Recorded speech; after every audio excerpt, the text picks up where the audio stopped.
Bonjour et bienvenue sur Éducation prioritaire, le podcast d'Excellence Ruralité qui souhaite faire vivre le débat éducatif partout en France à travers des vidéos d'entretien, de décryptage, d'analyse, de débat. Pour ce premier épisode, nous avons la chance d'accueillir une personnalité politique de premier plan qui est aussi un acteur éducatif expérimenté puisqu'il détient le record de longévité à la tête de l'éducation nationale. Jean-Michel Blanquer, bonjour. Bonjour. Comme je le disais en introduction, vous avez été pendant 5 ans le ministre de l'Éducation nationale du premier quinquennat d'Emmanuel Macron, de 2017 à 2022. Mais votre expérience éducative commence bien avant. Vous êtes professeur d'université, vous avez été recteur de l'Académie de Guyane, puis de Créteil. Vous avez été DGESCO, numéro 2 de l'Éducation nationale. Et puis, vous avez dirigé l'ESSEC avant de devenir ministre de l'Éducation nationale.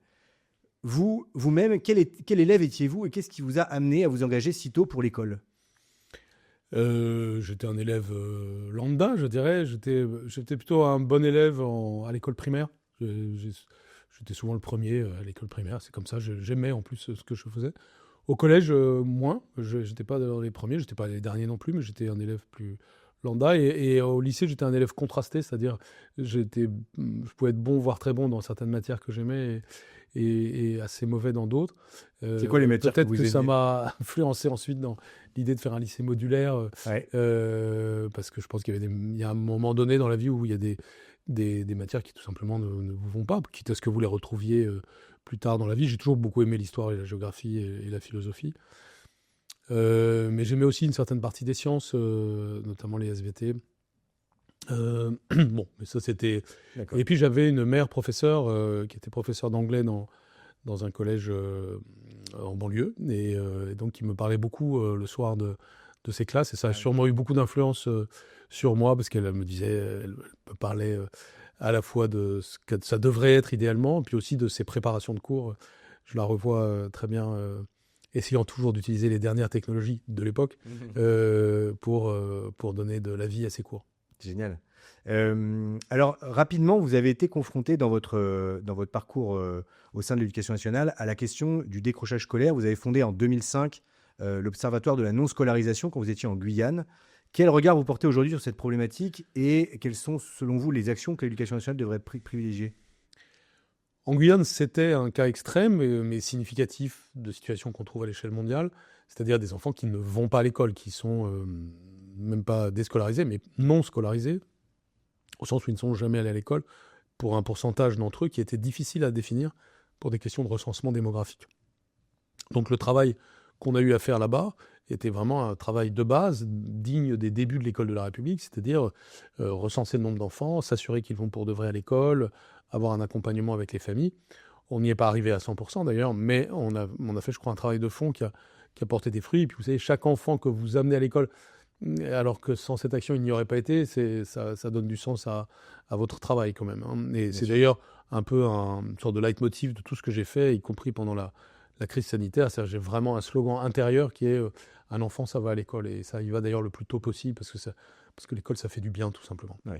Pas de Normalement. de classe. Et donc pour moi, le sujet d'aller à l'école, qui finalement, dans l'Hexagone, nous paraît comme étant quelque chose qui va de soi, en fait, ne va pas de soi toujours, y compris dans l'Hexagone, et surtout doit être une ligne permanente avec une vision forte de cette idée. Et honnêtement, c'est ce qui m'a servi de guide intérieur pendant la crise sanitaire. Et pendant la crise sanitaire, bien des évidences se sont effondrées, dont celle d'aller à l'école. Et si j'ai été si acharné dans le retour à l'école, c'était parce que je pensais que c'était vital pour les enfants. Bien sûr. Donc, parmi les actions déployées en matière de lutte contre le décrochage scolaire, il y a la question des petits effectifs. Vous savez, dans les écoles d'excellence ruralité, on ne déplace pas 15 élèves par classe. Et vous-même, lors de votre mandat de ministre, vous avez dédoublé les classes de CP et de CE1 en éducation prioritaire. Quel regard vous portez aujourd'hui sur cette mesure ? Quel bilan vous en tirez ? Et est-ce que vous considérez qu'il faudrait étendre cette mesure-là dans le reste des classes en dehors de l'éducation prioritaire ? Quand on a pris cette mesure, il y avait plusieurs considérations en tête. La première, c'est que des études scientifiques avaient montré que ça n'avait pas grand intérêt de diminuer un peu les effectifs dans les classes. Quand vous le faites un peu, vous n'avez pas d'effet. En revanche, le fait de faire de manière radicale, et dès lors que c'était accompagné de mesures pédagogiques spécifiques, il faut les deux ensemble, alors vous pouvez avoir des résultats qui peuvent être spectaculaires. Et c'est donc en ayant ça en tête que nous avons prôné ces classes à 12 pour les CP, les CE1, puis après même on a étendu aux grandes sections de maternelle, de sorte qu'aujourd'hui ça concerne 400 000 enfants par an. Et ce que l'on avait à l'esprit aussi, c'était tout simplement le fait que l'énergie, le volontarisme du système devait notamment se concentrer sur ces âges-là. Et je pense qu'une société qui va bien se concentre sur ces âges-là, parce que si vous réussissez le départ dans les savoirs fondamentaux des enfants, vous donnez les conditions de réussir par la suite. Et donc, c'est pour cette raison qu'on l'a fait. Et pour répondre pleinement à votre question, oui, je pense qu'une société qui va bien consacre ses efforts et son budget à l'éducation, et que donc, en effet, des taux d'encadrement très favorables dans les premières années de la vie, et notamment jusqu'au CE2, mais éventuellement jusqu'au CM2, c'est quelque chose d'éminemment souhaitable. Souhaitable. Alors, vous incarnez à mes yeux, et je crois aux yeux de beaucoup de gens, à la fois l'exigence académique, mais également une certaine universalité de l'école républicaine.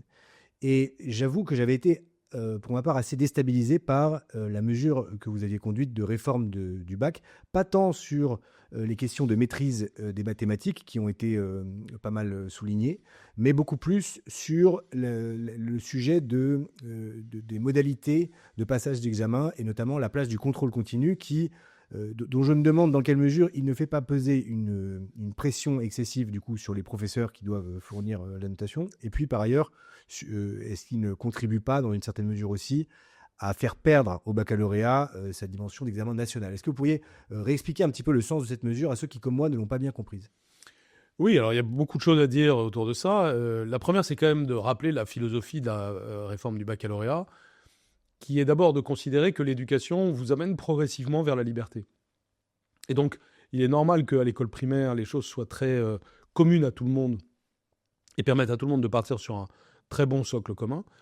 Et qu'en revanche, à l'âge du lycée, vous permettiez une diversité de parcours. Et c'est d'ailleurs le sens du baccalauréat, même avant la réforme, puisque vous avez baccalauréat général, technologique et professionnel. Et d'ailleurs, quand on dit tout le monde a le bac, c'est une façon un peu trop schématique de dire les choses, puisque en réalité, vous avez une diversité de baccalauréats. Le deuxième élément de cette philosophie, c'était de dire comment est-ce que quand tu passes ton baccalauréat, tu réussis quelque chose qui te fait réussir après le baccalauréat. C'est-à-dire que le baccalauréat n'est pas une fin en soi, mais véritablement un élément qui stimule l'élève pour se donner des connaissances et des compétences qui vont l'aider par la suite. Puisque nous partions du constat d'un très grand taux et très grave taux d'échec en fin de première année d'enseignement supérieur. Et c'est bien cet indicateur-là qui doit être notre guide pour changer les choses. Et d'ailleurs, il s'est un peu amélioré depuis la réforme. Et de ceci découle la nouvelle dimension modulaire qui évite les hiérarchisations artificielles d'autrefois, qui permet d'approfondir davantage. Je rappelle que tous les programmes ont été revus dans le sens d'une plus grande exigence. Ce n'était pas arrivé depuis au moins 40 ans. On avait sans arrêt baissé les exigences. Pour une fois, on les a remontées. Et je ne vais pas faire tout le développement, mais la polémique sur mathématiques et sciences est une mathématique qui a été beaucoup basée sur des mensonges, puisque non, nous n'avons pas affaibli les mathématiques et les sciences en France au travers de cette réforme. Au moment où je vous parle, il n'y a jamais eu autant d'élèves en prépa scientifique en France, dans toute l'histoire de France, depuis qu'existent des classes prépa. Oui, dans votre livre Citadelle, d'ailleurs, vous donniez des diagrammes très éloquents à ce sujet. C'est pour ça que mon point était plus sur le les contrôle modalités de continu. passage. Mais c'est important de rappeler tout ça parce qu'il y a une espèce d'image qui a été donnée de la réforme du baccalauréat comme si elle accentuait des déclins antérieurs. En réalité, elle est un élément de rebond par rapport à des déclins antérieurs. Et sur le contrôle continu, n'oublions pas que à peu près la moitié des élèves, après le baccalauréat, avant même la réforme du bac, allaient et vont dans des filières dites sélectives de l'enseignement supérieur. Ça va du BTS à la classe prépa. Il y a une sélection qui se fait au moment de la classe terminale vers l'enseignement supérieur, et cette sélection, elle se fait vers janvier-mars à peu près de chaque année. Donc, dans le système antérieur, de toutes les façons, tout le monde, pour ce qui comptait après le bac, était jugé à 100% sur le contrôle continu. La philosophie de la réforme était justement de mettre 60% de contrôle terminal et 40% de contrôle continu, avec quelque chose qui malheureusement a changé depuis, mais qui était de mettre les 2 examens d'enseignement spécialité au mois de mars, de façon à ce que ça compte dans Parcoursup, et c'était un élément de valorisation du baccalauréat. Et l'autre idée sur le contrôle continu, c'était de dire, puisque de toutes les façons, le contrôle continu, aujourd'hui, compte beaucoup, avant même la réforme, et que deuxièmement, il pose un problème, vous l'avez dit, vous avez raison, d'hétérogénéité des notations, mais que ce problème n'était jamais regardé en face. désormais, regardons-le en face, ce problème, notamment pour créer des harmonisations de notes à l'échelle d'un établissement et des harmonisations de notes entre les établissements. Et c'est donc l'impulsion que j'avais donnée dès 2020, dans les débuts de la réforme, c'est-à-dire des concertations locales pour notamment comparer la note de contrôle continu de tous les élèves d'un établissement avec la note qu'ils obtiennent à l'examen final. Ce qui aurait permis sur plusieurs années, si vous voulez, de faire se rapprocher les deux et notamment de faire évoluer les notations de contrôle continu des établissements. Donc c'est une opération vérité forcément échelonnée sur plusieurs années. Malheureusement, depuis 2022, il y a eu une sorte d'affaissement du pilotage de la réforme, sur ce point comme sur d'autres, de sorte qu'on a perdu en partie le sens. Mais il n'en demeure pas moins que vous avez un pourcentage important au travers du contrôle terminal et une valorisation des enseignements de spécialité qui fait qu'aujourd'hui, un élève qui a fait par exemple maths en enseignement de spécialité a un niveau meilleur que quelqu'un qui faisait terminale S auparavant en mathématiques. Ok, très clair. Vous connaissez très bien notre nouveau ministre. Il a été votre DGESCO pendant plusieurs années quand vous étiez ministre de l'Éducation nationale. Quel défi va-t-il, selon vous, affronter et quels sont les conseils que vous lui donneriez ou que vous lui avez peut-être déjà donnés, parce que j'imagine qu'il a dû vous appeler?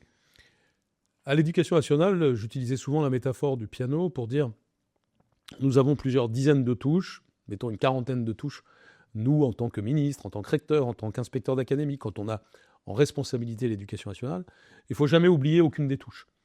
Néanmoins, de temps en temps, on appuie plus sur telle ou telle touche. Le fait d'appuyer sur une touche ne doit pas faire qu'on oublie les autres. Donc, à tout ministre ou tout recteur, je recommande d'oublier aucune touche du piano et de bien les identifier, parce que c'est une gamme de choses. Et dans l'actualité, très souvent, il y a un moment, une chose apparaît, elle attire l'attention de tout le monde, mais on risque souvent de déshabiller Pierre pour habiller Paul, d'oublier le côté systémique des choses. Donc c'est ma première recommandation, mais il le sait, il a l'expérience pour avoir ça en tête. Et deuxièmement, il faut savoir appuyer sur les bonnes touches au bon moment avec la bonne harmonie. Lui-même a défini, étant dans des circonstances compliquées, puisque c'est des circonstances budgétaires compliquées et des circonstances politiques compliquées, avec une durée de vie mal assurée, etc. Donc il a raison à la fois d'être fidèle à des lignes qui ont été définies lorsque j'étais ministre et où il était lui-même DGESCO. Le dédoublement est un bon exemple. Des réformes comme Devoirs faits ou d'autres nécessitent une vision dans la durée qu'il aura certainement, donc des continuités. Il ne s'agit pas de réinventer la poudre tous les jours, mais vraiment de s'assurer, par exemple, du pilotage pédagogique des classes à 12 pour qu'elles donnent leur plein effet. Ça, c'est une chose. Et deuxièmement, de se donner un ou deux sujets où vraiment on va changer la donne. Il a estimé que c'était en repérant les 15% de collèges ayant le plus de difficultés pour mettre le paquet sur ces collèges et faire un suivi pédagogique très poussé. Je pense que c'est une bonne façon de voir les choses. Et donc, je pense qu'il a raison. Super. Dans votre dernier ouvrage, pas celui pour lequel vous venez tout de suite, mais le précédent, Citadelle, vous brossiez un petit peu le tableau de vos 5 ans à l'Éducation nationale et vous exprimiez d'ailleurs très clairement que vous n'avez pas toujours bénéficié de la solidarité gouvernementale et du soutien du président qu'on aurait pu attendre, notamment dans des périodes de crise médiatique. Qu'est-ce que vous retenez de ce passage et qu'est-ce que vous feriez peut-être différemment si vous deviez repartir pour 5 ans? Alors, d'abord, pour être vraiment parfaitement honnête, j'ai eu un soutien du président de la République très fort pendant 4 ans. Et justement, j'ai eu, je crois, beaucoup de chance et je lui suis reconnaissant de ça, non seulement de m'avoir fait l'honneur de me nommer, mais aussi pendant 4 années, peut-être d'avoir représenté l'idéal du couple président-ministre de l'Éducation, en passant par le Premier ministre, qui probablement n'avait pas existé sous la Ve République jusque-là. Donc, ce que j'ai vécu pendant 4 ans représentait plutôt un idéal de ce qu'il faut, c'est-à-dire un ministre qui peut partir au front, si vous me permettez l'expression, qui peut aller à l'avant-garde des sujets, parce qu'il se sait soutenu à l'arrière. Et c'est ce qui s'est passé, y compris pendant la crise sanitaire. Nous n'aurions jamais pu réussir ce que nous avons réussi, qui est un peu oublié aujourd'hui, mais qui est loin d'être négligeable, c'est-à-dire fermer 12 semaines l'école quand nos voisins européens ont fermé une quarantaine 36, de semaines, 38 en Allemagne, 38 en Italie aussi, enfin on est dans ces zones-là, donc on a fermé 3 à 4 fois moins que les autres pays, c'est énorme. Et ça a été possible parce qu'on a su prendre des décisions à des moments où c'était vraiment pas simple, et je n'ai pu le faire que parce qu'il y avait osmose avec le président. Donc ça, il faut jamais oublier ça, et je le raconte bien sûr dans le livre.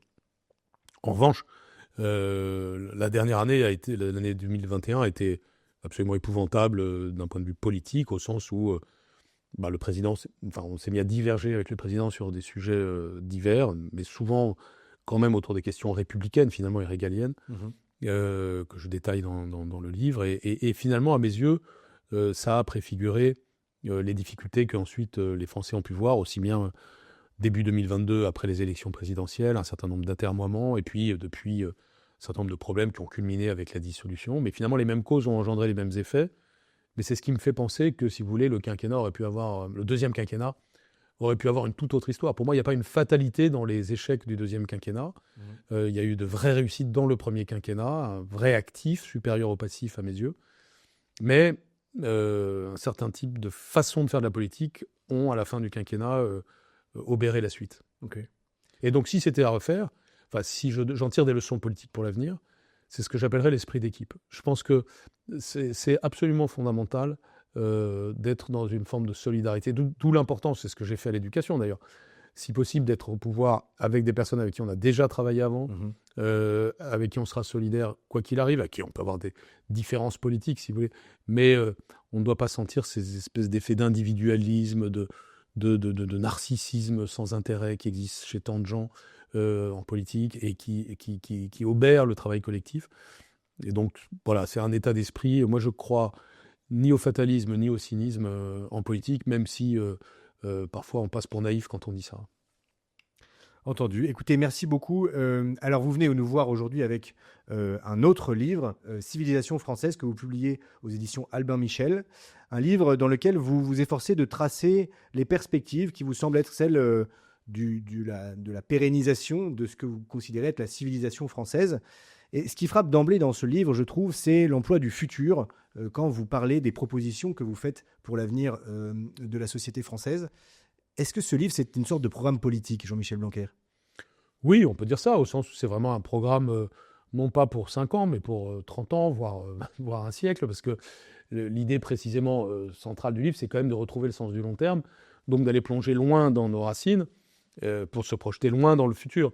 Les deux choses vont profondément ensemble. Un arbre a des branches d'autant plus grandes qu'il a des racines d'autant plus profondes. Donc oui, c'est un programme au sens où ma vision des choses, c'est que la France n'est pas fatalement un pays pessimiste. Elle n'a pas été tout au long de son histoire un pays pessimiste. Au contraire, c'est le pays de la vaillance, de l'énergie, de la créativité, reconnu comme tel par le reste du monde et par la France elle-même jusqu'au XXe siècle. Et puis, tout au long du XXe siècle, la confiance en nous-mêmes s'érode en raison de toute une série d'événements historiques. Et aujourd'hui, nous sommes dans un cercle vicieux de la défiance vis-à-vis de nous-mêmes, voire de la haine de soi. Et donc, on doit retrouver de la sève civilisationnelle, et c'est tout l'objet du livre que de faire sans arrêt cet aller-retour entre une dimension historique et philosophique de ce qu'on peut appeler la trajectoire française, et la dimension pratique des conditions au travers desquelles nous pourrions l'illustrer dans les temps présents, avec la civilisation scientifique et technologique qui caractérise notre temps et l'ensemble des défis qui caractérisent notre temps, comme l'évolution écologique. Alors vous parlez justement, votre livre s'appelle « Civilisation française ». Pour ma part, j'avais retenu pour la définition de civilisation celle d'André Malraux, qui disait que la civilisation, c'est ce qui s'agrège autour d'une religion. Vous semblez avoir une vision un peu différente de ça, et ce qui fait que du coup, vous avez l'idée d'une civilisation française. Qu'est-ce qui, selon vous, fait qu'on peut parler d'une civilisation française, à proprement parler ? C'est un ensemble d'éléments, justement. Il n'y a pas un élément qui permet de définir une civilisation. Mon auteur de référence, et bien pas le seul, bien sûr, c'est Fernand Braudel, qui a vraiment une réflexion très profonde, notamment dans son livre « Grammaire des civilisations », qui était d'ailleurs fait pour des élèves de lycée quand il l'a écrit, mais c'était un livre exigeant, avec une vraie réflexion sur la notion même de civilisation. Déjà en la définissant comme étant le socle le plus profond de l'histoire humaine, celui qui se mesure en siècles. Il distingue 3 niveaux: le niveau de l'événement, le niveau de l'époque, 30 ou 40 ans, et puis au niveau de la civilisation, qui peut durer plusieurs siècles, comme la civilisation égyptienne, la civilisation romaine, ou la civilisation française. Et ça se construit donc au fil du temps. Fernand Braudel était l'héritier de l'école des Annales, donc il accordait beaucoup d'importance aux couches profondes de l'évolution des sociétés, que ce soit l'histoire des paysans, l'histoire économique, l'histoire culturelle, ce qu'on appelle l'histoire des mentalités aujourd'hui. Toutes ces choses-là, par son génie particulier, il arrivait à les tresser pour, à la fin, définir une identité de la France. C'est ce qu'il fait dans son livre qui s'appelle ainsi, Identité de la France. Et donc, c'est justement ce mystère civilisationnel qu'il réussit à élucider en partie, c'est-à-dire cet enchevêtrement d'éléments économiques et sociaux notamment. Et donc la civilisation française, c'est ça. Bien sûr, l'élément spirituel vient là-dessus. S'agissant de la civilisation française, ses racines sont bien connues, hein, elles ne sont pas mystérieuses. Elles sont chrétiennes ou judéo-chrétiennes d'un côté, gréco-latines d'un autre côté. C'est cette convergence de ces deux grands courants civilisationnels, pour le coup, qui étaient déjà porteurs de civilisation par eux-mêmes, qui ont créé une sorte de tierce civilisation qui est la nôtre. Et le mariage, par exemple, entre la pensée d'Aristote et la pensée chrétienne au travers de saint Thomas d'Aquin, pour ne prendre que cet exemple, est typique de ces éléments. Tout ceci a fait la civilisation française. Ce qui est intéressant dans ce que vous écrivez, c'est que vous distinguez en réalité civilisation et culture. Et si je comprends bien, la culture relève de ce qui est plutôt spontané, quand la civilisation, selon vous, est davantage le produit d'une volonté humaine, de l'organisation. C'est-à-dire qu'il y aurait l'organisation pour la civilisation et puis l'organique plutôt pour la culture. Est-ce que j'ai bien compris votre propos ? On peut le dire ainsi, c'est un peu schématique, mais c'est un peu l'idée, parce qu'on peut définir la civilisation. Enfin, il y a 1000 définitions de la civilisation, c'est intéressant d'ailleurs de regarder ça. Il ne faut pas oublier que le mot a été inventé au XVIIIe siècle par le père de Mirabeau, et au moment où il invente ça, c'est un peu pour donner une idée finalement d'exigence d'une société vis-à-vis d'elle-même. C'est cousin du mot civilité, ça veut dire, et donc même une personne civilisée, c'est tout simplement une personne qui respecte les autres, qui se respecte elle-même, qui a une exigence vis-à-vis de soi-même. Et c'est vrai aussi à l'échelle collective. C'est ça l'idée, d'où l'importance du mot, parce que c'est au fond, comment pouvons-nous rester à la hauteur de nous-mêmes, finalement, et c'est ce qui finalement fait la dignité de l'être humain, finalement. C'est ça, la civilisation. Et donc ça concerne tous les êtres humains. Et à partir de cette idée-là, une définition que Braudel donne, parmi d'autres, mais c'est le fait, pour répondre à votre question, que la civilisation, c'est la réponse que donne une société aux défis que lui pose la nature. Donc une civilisation, c'est finalement le construit humain. Par exemple, l'urbanisme, typiquement, l'urbanisme notamment tel qu'il est décidé par l'autorité politique, c'est typiquement quelque chose qui relève d'une construction civilisationnelle. Tandis que la culture, en effet, relève plus d'interaction au sein de la société, de créativité, ce qu'on peut appeler spontanée, mais en tout cas qui relève des arts et des lettres en particulier, mais pas seulement. Et tout ceci s'articule et tout ceci se répond. Parfois, il peut y avoir une contradiction ou en tout cas une dialectique entre civilisation, qu'on peut appeler la structure, et culture, qu'on peut appeler la chair, en quelque sorte. C'est un peu le squelette et la chair. Et donc, et évidemment, il faut les deux. Parfois, les deux mots sont un peu confondus. Le mot culture est encore plus récent que le mot civilisation. Le mot civilisation est créé en France, comme je le disais, au XVIIIe siècle. Le mot culture est créé en Allemagne au XIXe siècle. Et parfois, on les a confondus. Par exemple, le fameux livre de Freud, Malaise dans la civilisation, parfois est traduit par malaise dans la culture, tellement les deux mots sont à la fois voisins et rivaux. Ok, très intéressant. Justement, donc dans cette civilisation française, vous la définissiez basée sur 3 piliers que sont le territoire, la langue et la République. Qu'est-ce que vous répondez à ceux qui considèrent aujourd'hui ces valeurs comme réactionnaires ? Eh bien, qu'il ne faut surtout pas laisser à un éventuel camp réactionnaire le monopole d'un quelconque mot, d'ailleurs. Surtout quand ces mots sont précieux. Vous savez, on a eu la même chose avec la laïcité. Et moi, je me considère comme quelqu'un plutôt du centre. J'ai toujours du mal avec le clivage gauche-droite de façon générale. Et de ce fait, j'ai toujours été très frappé d'être en quelque sorte déporté vers la droite par des adversaires de gauche, en raison même de positions qui me semblaient héritières, même parfois davantage de la gauche que de la droite. L'exemple typique, c'est justement la laïcité, l'école républicaine, une forme d'universalisme et d'humanisme. Aujourd'hui, on est dans une période tellement folle que défendre des valeurs comme ça vous fait passer pour, éventuellement, par certains qui sont minoritaires, mais pour réactionnaires. Donc je pense qu'il faut vraiment tenir une ligne là-dessus. Puis il y a des sujets qui échappent à la politique au sens du clivage gauche-droite, d'autres non, et c'est normal. Et donc il faut lutter contre la déperdition d'un mot ou l'appropriation d'un mot. En voyant que vous mettiez sur le même plan le territoire, la langue d'une part et la République, je me suis demandé si Jean-Michel Blanquer, pour Jean-Michel Blanquer, l'histoire de France commençait en 1789. Et puis, en lisant plus avant, j'ai compris que ce que vous mettiez derrière le terme de République, c'est au-delà simplement de la forme politique qui est arrivée après la Révolution, mais c'est vraiment une vision qui s'apparente plus à celle de Jean Bodin dans les 6 lois de la République, c'est-à-dire l'idée de l'État en réalité, de l'État-nation. Pourquoi est-ce que vous parlez du coup de République plutôt que d'État dans votre livre ? Parce que derrière avant l'État et derrière l'État, il y a la République. C'est-à-dire que bien sûr, le mot État ne me fait absolument pas peur et je l'utilisais beaucoup. Je suis moi-même un professeur de droit public. Je passe mes journées, si je puis dire, à professer ce qu'est l'État et ce que fait l'État et comment il peut bien agir et comment il peut être conforme à la res publica. Mais la res publica est une finalité, tandis que l'État est un moyen. Et la res publica est l'âme, tandis que l'État est le corps. Et donc, évidemment, il n'y a pas à opposer les deux, mais à bien dire les choses. Et Tocqueville a très bien montré qu'il y avait plus de continuité que de rupture entre l'Ancien Régime et la Révolution, dans son livre « L'Ancien Régime et la Révolution », notamment dans la relation au territoire. C'est-à-dire vraiment dans cette construction d'un pays, d'abord par la monarchie, puis par les régimes qui se sont succédés. L'histoire de France, c'est l'histoire d'une idée. Dans le livre, je rappelle que vous pouvez donner une date de naissance à l'Allemagne. C'est né en 1870 à Versailles.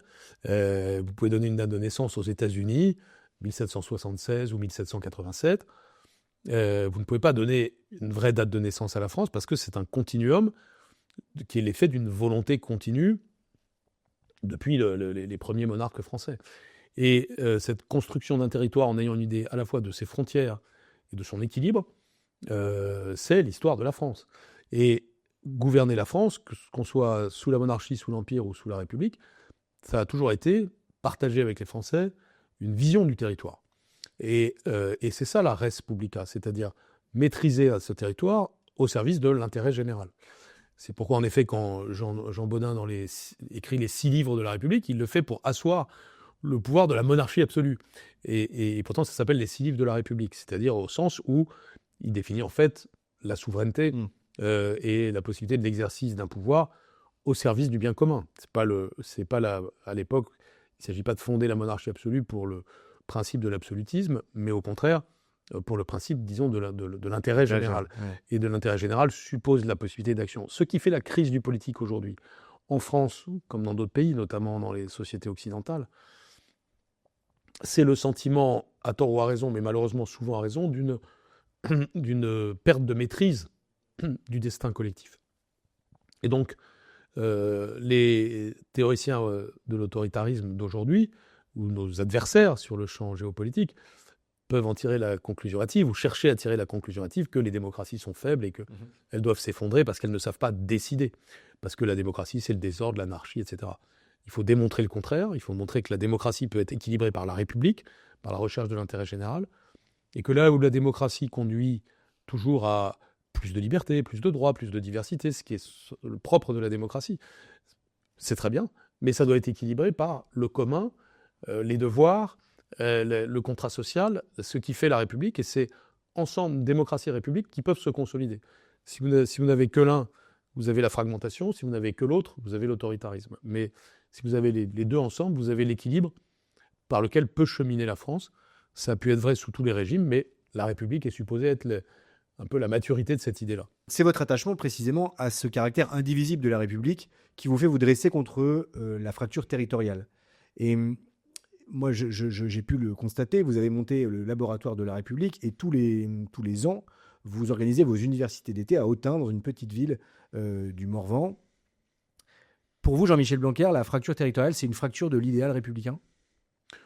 Oui, on peut le dire ainsi, c'est-à-dire le fait que le pays peut se sentir de plus en plus fragmenté parce que les Français vivent des histoires séparées, trop différentes. Il y a un récit national dont chacun doit se sentir partie prenante. Et le pays ne peut pas continuer à se baser sur le plan de sa vitalité économique uniquement sur une dizaine de métropoles actives, tandis que le reste du pays serait soit dans la crise des banlieues, soit dans la crise des campagnes. Alors, nous devons donc revitaliser l'ensemble du pays. C'est le cœur de la thèse du livre sur les idées d'avenir, c'est-à-dire comment nous faisons en sorte que cette métropolisation du monde, qui est en partie inévitable, mais qui est aussi canalisable, se fasse non pas au détriment du reste du territoire, mais au profit du reste du territoire. Donc on doit retrouver la notion d'aménagement du territoire, de réinvestissement dans le territoire. J'articule ça avec une idée de réforme des retraites, d'existence d'un fonds souverain français puissant qui permettra de réinvestir sur l'ensemble du territoire, dans son agriculture, son industrie verte, ses services au service de tous, le renouveau générationnel dans les campagnes, le regain démographique que nous devons viser à tout prix, c'est un enjeu civilisationnel par des mesures incitatives, notamment de réinstallation dans les petites villes et les villages. Tout le genre de choses pour lesquelles vous plaidez dans Excellence Ruralité, c'est-à-dire redonner de la vie au village, c'est un projet de société et c'est conforme à ce qu'a été la sève civilisationnelle française qui a toujours reposé historiquement sur le paysanat, la totalité du territoire et qui a eu bien sûr des difficultés à se construire, notamment pour créer cette unité française, par-delà toutes les petites patries françaises qui existent. Et donc aujourd'hui, il ne s'agit pas de se désagréger, il s'agit de réussir à vivre bien en ayant un contrat social solide. Le dernier pilier de votre triptyque civilisationnel, c'est la langue. Et vous dites d'ailleurs, en parlant des auteurs de la Pléiade, à la page 94 de votre livre, vous dites « L'idée était justement civilisationnelle, déployer une langue pour élever un pays. Ronsard, prince de ce combat, mania le vers comme on manie l'épée. Ses hymnes, ses odes, ses amours eurent la force de bataille gagnée. » Déjà, merci pour la qualité de votre style, parce que vous rendez hommage à cette langue que vous célébrez, et c'est très agréable s'agissant d'un essai. Mais si je devais voir le verre à moitié vide, quelle espérance vous avez quant à notre destinée commune, si la langue est un pilier de notre identité, quand on sait qu'aujourd'hui, aux dernières évaluations nationales entrées en 6e, 57% des jeunes qui rentrent en 6e ne peuvent pas lire correctement un texte simple, ou en tout cas le comprendre, un texte simple. Quelle espérance avez-vous du coup dans ce contexte-là ? J'ai de l'espérance évidemment, y compris sur le chiffre que vous venez de dire, parce qu'il est en hausse. Et vous savez, on ne fait pas pousser les plantes en tirant dessus. C'est-à-dire, ce chiffre que vous venez de citer, il peut paraître bas, et il est très désolant. Il est néanmoins meilleur que celui des années précédentes. Autrement dit, nous commençons à avoir les premiers petits effets positifs d'un rebond du niveau de lecture en France. Nous sommes l'un des 2 seuls pays au monde, avec le Portugal, à avoir eu un regain du niveau de lecture des élèves de 8 ans, malgré la crise sanitaire, sur les 5 ans où j'étais en poste. C'est mesuré par une enquête qui n'est jamais citée par les médias. Autrement dit, le travail de remontada, si vous me permettez l'expression, a commencé. Il est, à mes yeux, un peu fragilisé par l'instabilité qu'il y a depuis 2022, mais il est quand même là. Et l'un des messages d'espérance, c'est qu'on sait comment ça marche. C'est-à-dire que quand, en matière de lecture, d'écriture et de calcul, les méthodes qui marchent, les voies à prendre sont connues, elles sont scientifiquement démontrées. Et je vais vous prendre l'exemple de la Guyane, puisque c'est un territoire qui m'est cher. On a augmenté de 7 points le niveau d'une année sur l'autre entre l'année dernière et cette année, par des mesures que j'ai regardées de près et qui ont été mises en œuvre par des gens remarquables, qui ont consisté à faire un manuel commun pour l'ensemble des enfants de Guyane, gratuit, obéissant à une progression définie scientifiquement. Et donc, le chemin est connu. Et d'ailleurs, certains pays se sont inspirés de ce que nous avons fait depuis 2017 en la matière et sont allés plus vite que nous en matière de regain de l'école primaire, parce que dans leur système éducatif, ils rencontrent beaucoup moins de résistance sur le terrain que ce que j'ai pu rencontrer, moi, pour faire cela. Mais qu'on oublie les personnes, les contextes, etc. D'un point de vue un peu pur, les voies du renouveau sont connues, elles sont possibles. C'est pourquoi il faut faire un travail de conviction, un travail et surtout un travail, disons, d'inscrire tout ça dans un sillon de long terme. C'est un peu ce qui se passe actuellement, évidemment pas assez loin, pas assez fort. Le tout est en plus complètement masqué par le brouhaha médiatique général, ce qui fait qu'il y a une espèce de joie mauvaise à sans arrêt insister sur nos faiblesses, par exemple encore dans PISA, parce qu'en effet nous sommes faibles dans PISA, mais nous sommes aussi faibles que nos voisins. Par exemple, le dernier échec, le dernier le dernier PISA qui était avec une baisse, pour la France, pour des élèves de 15 ans, nous avons baissé 2 fois moins que nos voisins, notamment du fait de la gestion de la crise sanitaire. Donc en fait, nous sommes au même niveau que les Allemands, les Italiens, et nous sommes dans un mouchoir de poche avec les pays comparables. Il n'y a rien de très réjouissant dans ce que je dis, parce que tout ça est moyen. Mais néanmoins, c'est pas ce qui est décrit dans les médias. Et donc, il y a une espèce de cercle vicieux du pessimisme qui est enclenché, dont il faut sortir parce que les voies du renouveau existent et qu'il faut mobiliser et le système scolaire et le pays autour de ces voies de renouveau. Vous accordez dans votre livre un long chapitre à la paideia grecque, qui est ce terme qui désigne l'éducation globale du citoyen grec, à la fois la formation intellectuelle, la formation d'esprit, mais aussi la formation émotionnelle, la formation artistique, le développement de l'esprit civique, la formation du caractère. Et l'éducation physique. Et l'éducation physique, bien sûr. Et d'ailleurs, cette éducation physique vous a amené à monter un programme qui s'appelait 30 minutes de sport par jour dans l'éducation nationale. On a beaucoup aussi à cœur cela dans les écoles d'excellence ruralité. On a mis en place des ateliers artistiques et manuels toutes les semaines dans nos collèges. Au-delà de ça, au-delà de ces outils très concrets, est-ce que vous ne pensez pas qu'il faut aller aussi vers une manière de revoir le rôle du professeur? Est-ce qu'on peut amener les élèves à ce développement personnel sans faire en sorte que le professeur devienne un véritable éducateur et sans retrouver ce rôle et cette mission du professeur qui est garant de la cohérence du monde adulte vis-à-vis des élèves? Est-ce qu'on n'a pas un peu trop cloisonné les missions au sein de notre système éducatif? Oui, et puis ça s'accentue au collège, évidemment, du fait des disciplines. Il faut à la fois que le professeur soit vraiment dans un rôle d'instruction, mais en même temps qu'on assume le fait qu'il y a un rôle du monde adulte autour de l'enfant, et avec une complémentarité entre le rôle des parents et celui des professeurs. Donc il faut pas arriver jusqu'à l'idée de décharger le rôle des parents vers les professeurs, mais on ne doit pas non plus créer une sorte de cloison étanche entre ce qui relève de la stricte instruction et ce qui relève de l'éducation. Parce que de toute façon, l'enfant ne se cloisonne pas. L'enfant ne se découpe pas en temps ou en différents éléments.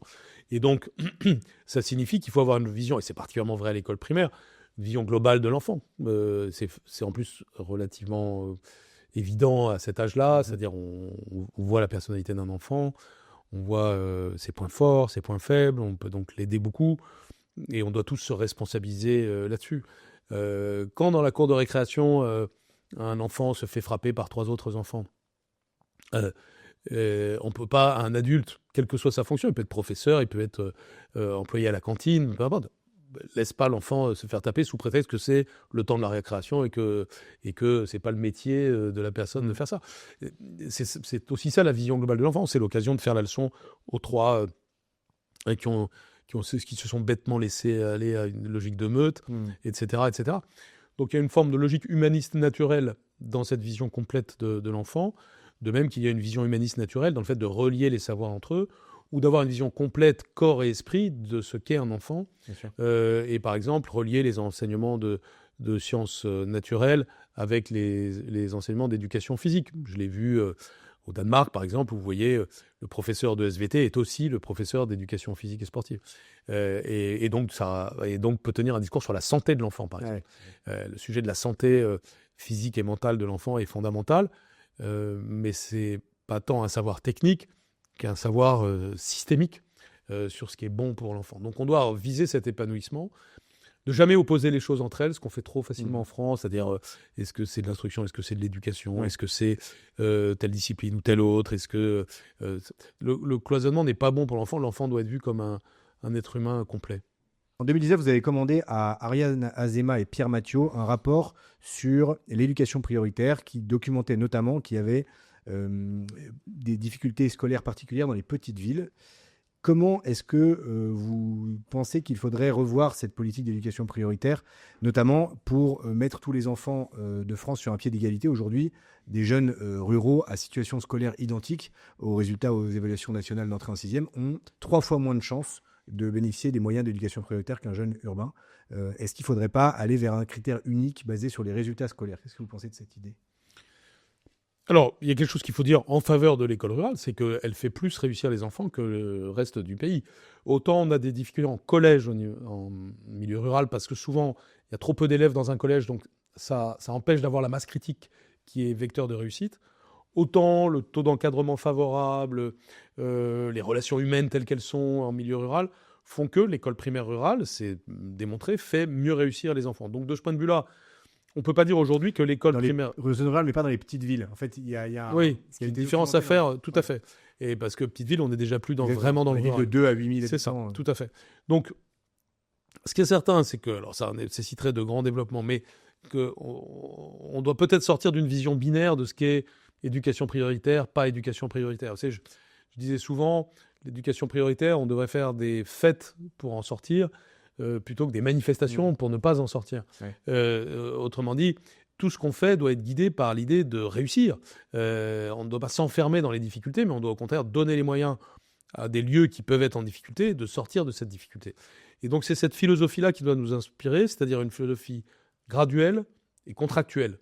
C'est-à-dire comment on se fixe des objectifs pour, au service des enfants, améliorer les choses. Donc en appliquant cette philosophie, on pourrait, idéalement dans les temps futurs, avoir peut-être une politique d'éducation prioritaire qui soit plus innervée dans l'ensemble du territoire. Avec un vrai pilotage. Avec un vrai pilotage, qui serait d'ailleurs accompagné du pilotage d'autres politiques publiques qui interfèrent, la politique de logement, et aussi la politique d'aménagement du territoire. Moi, je suis pour, si vous voulez, revitaliser complètement les 20 départements les plus dépeuplés de France, en finir avec la diagonale du vide, enfin, par une véritable politique de repeuplement et d'incitation, d'installation des familles. Et ça va de pair, évidemment, avec une politique scolaire, une politique de santé, etc. Bien sûr. Dans votre livre, vous avez un certain optimisme par rapport à la trajectoire que nous pouvons retrouver collectivement. Quel message vous pourriez faire passer à un jeune rural ou un jeune d'une école Excellence Ruralité? Quel message vous auriez envie de lui faire passer? Le message, c'est que l'avenir sera construit par nous-mêmes. La France a traversé des périodes plus difficiles que celles que nous avons actuellement. Elle s'est toujours relevée par son énergie et aussi par les énergies individuelles. Vivre en milieu rural, parfois, ça peut sembler difficile, mais parfois, c'était beaucoup plus difficile dans les siècles précédents. Ce n'est pas toujours idéal d'être en milieu rural au XVe siècle, par exemple. Donc, il faut peut-être éviter de tomber dans une espèce de sinistrose générale et se dire qu'on a de très grandes opportunités. On a un territoire qui est magnifique. Quand on vit en milieu rural aujourd'hui, on est forcément dans un endroit patrimonialement et naturellement riche, qui recèle plein de potentialités. On peut donc être entrepreneur de sa vie. Et donc, il y a énormément de choses à faire dans les temps à venir. Prendre des responsabilités économiques et politiques localement. Bâtir un esprit d'équipe autour de soi. Et donc, il faut avoir cet état d'esprit. Et c'est si des milliers de jeunes ont cet état d'esprit dans le futur que nous pourrons amener la France dans un meilleur état que l'état actuel. On le souhaite. Merci Jean-Michel Blanquer. Merci à vous. Merci de nous avoir suivis. Si vous avez apprécié cet échange, n'hésitez pas à le partager autour de vous, n'hésitez pas à le commenter, le liker. N'hésitez pas aussi, bien sûr, à vous abonner à la chaîne d'Excellence Ruralité pour ne rien manquer des prochains contenus qui vont suivre, des vidéos d'analyse, de décryptage, de débat, encore des entretiens. Pour ma part, je vous dis à bientôt sur Éducation Prioritaire.